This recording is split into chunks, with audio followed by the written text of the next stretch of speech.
calf? Well, it's just three pumps tied together. We need a water pump, we need a foam pump, it's a proportioner, and we need an air pump, that's a compressor. So we're going to tie those three together, and we got a calf system.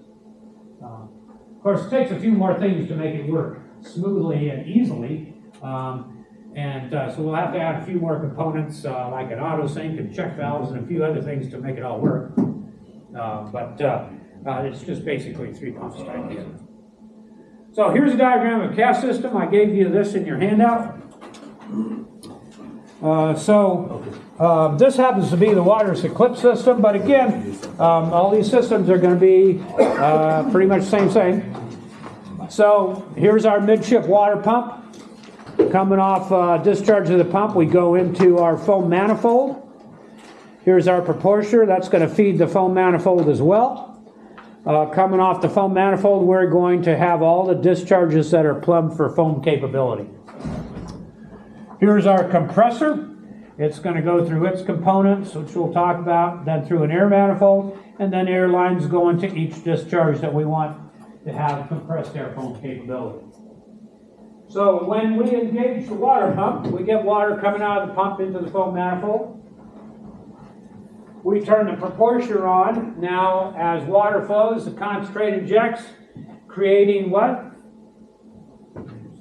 Water and concentrate is foam solution, and that's now going to all those discharges pumped off that manifold.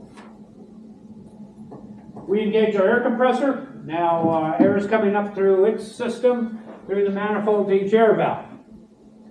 So if we want compressed air foam in this line, we're going to open the water valve. We're going to turn on the air, and air is going to inject last, and we're going to get compressed air foam in that line. If we want to make wet foam, what are we going to do? Open that water valve up quite a bit. Not all the way, but we're going to open it quite a bit. The air is going to inject, and we're going to make wet compressed air foam. What if we want to make shaving cream? Less water, more air, so we're just going to give the water valve back. Okay? Our air is always going to be wide open. It might be on a switch or it might be on a quarter turn valve, but it's always wide open. Okay? We're going to control that ratio of air to water by controlling our water volume. Okay? Because that holds a certain volume. Water is heavier and denser than air, so if we shove that line 2/3 full of liquid, there's only 1/3 left for the air.